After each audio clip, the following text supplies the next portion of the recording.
Bonjour la famille, j'espère que vous allez bien. Bienvenue sur ma chaîne. Aujourd'hui, on va faire une recette à base de gambas. Une recette très simple et très facile. Donc, que vous pouvez faire pour un dîner tout simple. Voilà, donc c'est parti. Après avoir bien lavé nos gambas, on va donc les assaisonner un tout petit peu. Là, donc, on y met du jus de citron, on mélange et après, on réserve. Salam mbokk yi nuyu naa leen, j'espère yéen a ngi si jàmm. Tey ñu ñëw defar benn recette à base de gambas, recette bu neex bu yomb. Donc, gambas yi raxas nañ ko ba pare dañuy ñëw bàyyi ko tuuti si ndoxu limon en attendant muy mariner wu. Donc, pendant ce temps, on va faire donc une petite sauce, donc de la guacamole. Donc là, on a un avocat bien mûr, la moitié d'une tomate et un peu d'oignon. Voilà, donc tey ñu ñëw rek defar benn sauce bu koy accompagner sauce bu neex la nag boo xam ne même firir sax day ànd ak moom donc ñu koy wax guacamole. Avocat lañ koy defaree nga jël sa tomate farcie ak tuuti soble. Voilà, donc là, on va découper des éléments en quartier. Là, on découpe d'abord les tomates. Après, on va découper l'oignon avant donc de passer à l'avocat. Donc, dañuy jël éléments yii nii donc li mel ni tomate bi nga daggat ko ay carré yu sew. Soble bi aussi nga def ko noonu pareil. En attendant ñuy ñëw jël avocat bi pour def ko purée. Vous pouvez accompagner la guacamole avec toutes vos recettes à base de poissons, de crevettes, de gambas, donc des fruits de mer. Donc c'est une très bonne sauce. Voilà, donc là on ouvre notre avocat. On va prendre la chair. Donc ñi dagg nañ suñu avocat dañuy ñëw jël ñam bi nekk ci biir donc à l'aide d'une cuillère on va prendre le maximum de chair.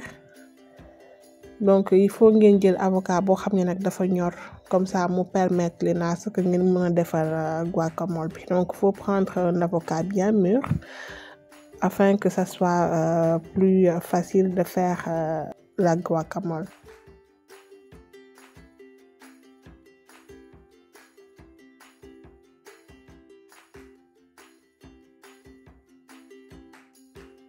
On va y mettre du jus de citron afin que ça ne noircisse pas. Donc fii def nañ ci tuuti citron donc day tax du ñuul et à l'aide d'une fourchette on va venir écraser l'avocat. ñu jël fourchette ñu ñëw kii ko toj ko ba nga xam ne day mel ni comme benn genre purée.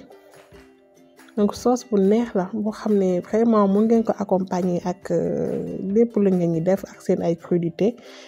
Neex na trop. Donc là on va y ajouter la tomate et l'oignon émincé. Donc fii dolli nañ ci suñu tomate bi ak soble bu ñu daggat bi.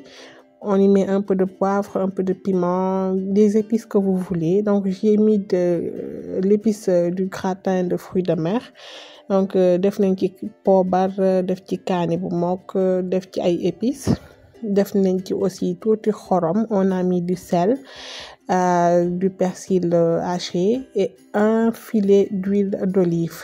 Donc def nañ ci persil bu ñu daggat bi def nañ ci aussi huile d'olive tuuti. Donc si vous aimez manger relevé, vous pouvez donc y ajouter encore beaucoup plus de piment. Ou bien si vous avez du piment de Cayenne, vous pouvez le découper en dés et le mettre dans la guacamole. Voilà, donc nii pare na dañ koy filmer rek après dem garder ko au frais en attendant ñuy defar crevettes. Donc là on va garder notre guacamole au frais et là donc on va s'occuper de nos gambas. Donc là j'ai mis un peu de sel, un filet d'huile d'olive. Donc ça c'est du garlic plus, donc c'est un mélange d'ail, de persil. Donc là j'ai mis du garlic plus, donc vous pouvez y mettre les épices que vous voulez. Là, c'est du gingembre moulu. Donc, c'est très bon donc, pour les gambas. Là, on y met un peu de poivre. Là, un tout petit peu de piment moulu. Et on va mélanger le tout. Donc, pour l'assaisonnement, vraiment, donc, allez-y à votre goût. Mettez-y ce que vous voulez.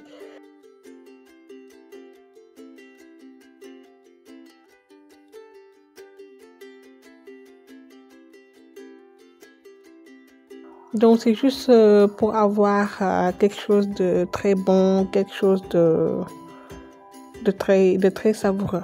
Donc, là, dans une poêle, on va venir y mettre un tout petit peu d'huile d'olive. Quand c'est bon, on va venir y mettre un demi-oignon émincé. Donc, ñii dañuy jël suñu poêle. Def tuuti diwlin ñëw def si soble bu ñu daggat bi. Ça, c'est un mélange d'ail et de persil et un tout petit peu d'huile d'olive aussi. Donc, c'est très bon quand vous faites sauter des gambas ou bien même des légumes. Donc, c'est un mélange passe-partout, on va dire. Donc, lii nii laaj la bu ñu jaxasee ak persil jaxase ko aussi ak toute huile d'olive. Voilà, donc là à présent on peut venir y déposer nos gambas. Donc nii dañuy ñëw rek teg suñu gambas yëpp. Bu ngeen gisee ne benn côté bi rose na rek di ngeen ko mën après ëlbati. Ça passe très très vite. Donc la cuisson n'est pas longue. Là, si vous voyez que la première partie est rose, donc aussitôt vous pouvez les retourner.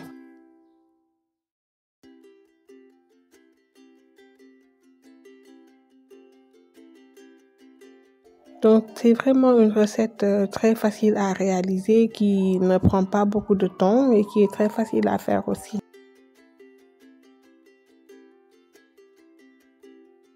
Donc là, c'est bon. On va venir donc prendre de notre sauce encore, donc c'est-à-dire le mélange d'ail et de persil et de parsemer au-dessus. Donc li jëlaat nañu suñu mélange ail persil bi rek defaat ci kawam.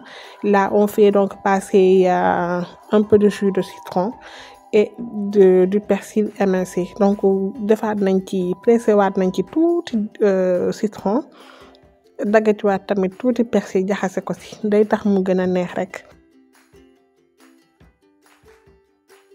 Là, on assaisonne aussi à notre guise. Donc, comme j'avais dit tout à l'heure, si vraiment vous voulez manger épicé, n'hésitez pas. Donc, vous avez le piment que vous pouvez ajouter, les piments de Cayenne et autres. Donc, ça vous apporte un goût. Donc, là, c'est bon. Nos crevettes sont cuites. Et donc, là, on va passer au gratin. Donc là, je vous propose un gratin vraiment très simple. Voilà, donc qui est très facile à réaliser. Donc, après avoir épluché nos pommes de terre, on va les faire passer donc à la mandoline. Tey dañuy ñëw defar benn gratin boo xam ne vraiment ci gratin yi gën a yomb la bokk. Donc di jëlal sa pomme de terre xolli ko raxas ko ba mu set nga jël machine bi ñuy gratter moom ngay jël partie bu am lampe goutte bi moom dañuy jël defar ci gratter ci pomme de terre yi. Donc day mel ni comme ni ñuy defaree chips rek. Voilà, donc attention aux doigts. Là, c'est bon. Donc on a des pommes de terre très très fines. Ça va nous permettre donc d'avoir une cuisson rapide. Donc day tax cuisson bi day gaaw rek bu nekkee dafa dijj nag dafay jël temps. Dans un plat allant au four, on va venir y mettre d'huile d'olive et aussi donc le mélange ail persil. Donc jël naa sama bool buy dem ci four bi def naa ci huile d'olive def ci aussi mélange ail persil bi. Voilà, donc gis ngeen tout le temps day ñëw parce que dafa nekk ci genre togg yi nii même bu nekkee frire sax aussi pareil. Là, on va venir donc y verser nos pommes de terre et on mélange le tout. Donc fii moom dañuy mélanger lépp rek comme ça yëpp jaxasoo yëpp takk yëpp mën a am ci goût persil bi ak laaj bi. Daf koy apporter goût bu neex.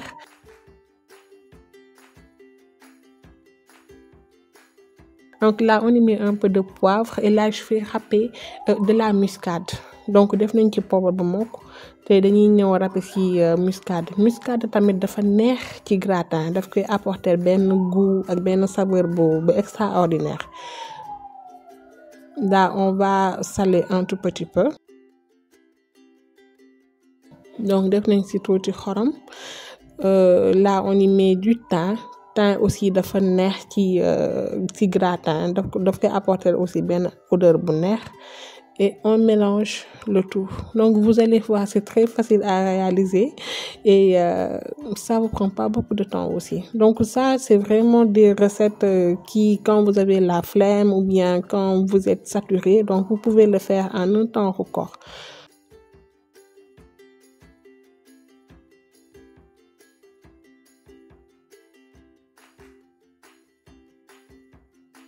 Donc là, c'est bon. J'avais donc quelques tranches de gouda à la maison. Donc ça va nous apporter beaucoup plus de gourmandise. Donc amoon naa fa ay feuilles de fromage. Donc bi gouda bi la moom ngay jël rek di def ay daggat du ko dugal ci entre tranches pommes de terre yi. Voilà, donc on va essayer donc de les déposer un peu partout. Donc on peut manger bien et très gourmand, très savoureux. Voilà, donc faites-vous plaisir. Pour le fromage, vraiment, prenez ce que vous voulez, que ce soit donc de l'emmental, du gouda, de la mimolette ou bien du parmesan ou bien de la mozzarella, c'est comme vous voulez. Donc là, on a du lait concentré non sucré. Voilà, donc fii am nañ ci lait concentré non sucré moom mooy ñëw remplacer suñu base de lait bi donc damay ñëw rek sotti ko nii ci kaw. Voilà, avec le lait concentré non sucré, ça va nous apporter donc l'onctuosité dont on cherche et aussi une bonne saveur. Voilà, à ce stade, vous pouvez donc utiliser soit de la crème fraîche ou bien de la crème liquide ou bien même du lait entier, du lait écrémé, c'est comme vous voulez, ou bien du demi-écrémé. Voilà, donc ça va passer très très vite parce que les pommes de terre sont très très fines. On parsème encore un tout petit peu de thym pour plus d'odeur, plus de gourmandise.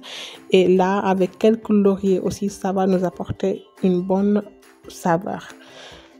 Donc parsemé naa ci tuuti thym ñëw naa def tamit def ci ñaari xobu laurier day tax mu gën a am odeur bu neex rek. Et ça va partir au four juste pour 20 voire 30 minutes. Donc c'est selon vos fours et c'est à surveiller, ça passe vite. Et pendant ce temps, on va venir faire une petite sauce blanche. Donc dans un ramequin, on va venir y mettre du persil haché ou bien moulu. Là, donc, on prend de la crème fraîche, l'équivalent de 2 à 3 cuillères à soupe. On y met du poivre moulu. Donc, jël naa sama ramequin, def naa ci persil bu ñu haché wala bu ñu wal. Def naa ci aussi 2 à 3 cuillères à soupe crème fraîche. Def naa ci poobar. On y met du sel et un peu de piment moulu. Donc, def naa ci xorom ak kaani bu mokk. Donc sauce blanche là mën ngeen ko assaisonner comme nu mu leen neexee. Sauce blanche aussi dafay neex ci genre recette yi nii que mu nekk crevette mu nekk jën. Même sauce bi nii mën ngeen ko accompagner aussi su nekkoon tey jii nii ginaar la daf ciy neex trop wala bu ngeen ñi defar seen ay sandwich tamit daf ciy neex. Donc là on va y mettre un tout petit peu de jus de citron, l'équivalent d'une cuillère à café du jus de citron. Donc fii dinañ fi ñëw def tuuti citron daf koy apporter saveur ba léegi rek benn goût bu neex parce que yi genre recette yi nii dafay ànd ak citron. Voilà, donc la sauce là elle est prête, on va réserver. Là notre gratin vient tout juste de sortir du four. Vous avez vu donc c'est bien beau. Bien doré. Donc gratin bi mi ngi nii pare na. Et là on va passer donc au montage. Vraiment donc allez-y à votre imagination. Je ne suis pas une professionnelle comme j'ai l'habitude de le dire, je suis juste une passionnée. Donc soyez indulgents par rapport à la présentation et tout. Donc j'y vais juste à mon imagination. Voilà, comme que j'ai l'habitude de le dire, duma professionnelle. Voilà, donc passionné que c'est là qui cuisine. Donc pour décoration bi franchement dem leen ci daal ak nu mu leen neexee ni ngeen ko sentiré et tout. Voilà, donc man tey nii laa ko sentiré nii laa koy defee loolu kese la. L'essentiel mooy que nañ lekk mu neex, n'est-ce pas? Présentation bi rafet aussi ça compte énormément. Donc là, on va venir y déposer notre gratin. On y dépose aussi nos crevettes et notre sauce blanche. Et aussi donc notre guacamole. Donc là, vous avez vu tout à l'heure, je n'avais pas jeté la peau. Donc c'était pour nous permettre de faire la présentation. Et donc avec le restant de la tomate aussi, on va essayer juste de faire une petite déco. Là, j'avais quelques olives vertes restantes donc à la maison. Vous pouvez prendre ce que vous voulez aussi comme légumes. Vous pouvez l'associer avec de la carotte râpée, du maïs doux, des pois chiches. C'est vous qui voyez donc ce que vous aimez manger. Donc là, vous voyez, c'est tout simple, très très bon, très savoureux. Donc une recette qui ne vous prend pas de temps. Donc c'est un plat que vous pouvez donc vraiment présenter à vos convives. Donc c'est très très bon, très savoureux, très convivial. Donc vraiment plat bi daal mi ngi nii neex na saf na ñëpp bëgg nañ ko aussi. Donc reproduire leen ko après ngeen xool li ma leen di wax ci saveur yi ci nekk yëpp a neex.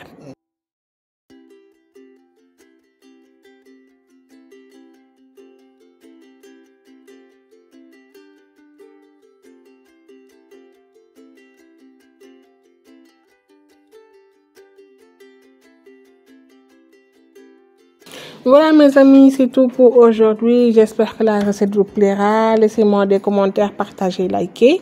Et on se retrouve bientôt pour une nouvelle vidéo. Voilà mbokk yi tey lii laa leen indiloon. J'espère que recette bi dina leen neex. Reproduire leen ko ngeen envoyé ma seen ay impressions.